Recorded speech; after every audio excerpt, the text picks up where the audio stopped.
Experts reading On the Moon.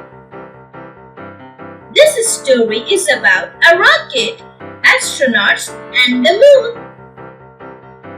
The moon is very far away.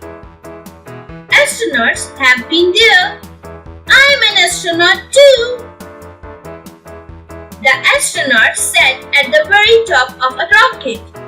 5, 4, 3, 2, 1. Lift off! The astronaut landed in a little spaceship. They put on spacesuit to go outside. The moon was white and very dusty. There were mountains and huge holes called craters. They explored in a moon buggy. They took photos and collected rocks.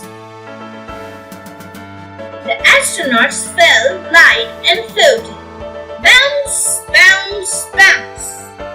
They could jump really far. They even put up a flag. They looked at our world. It was very far away. Then they blasted off for home. The buggy, the flag, and their footprints are still there. Would you like to go to the moon? Please like and subscribe and click the bell icon to get new video updates.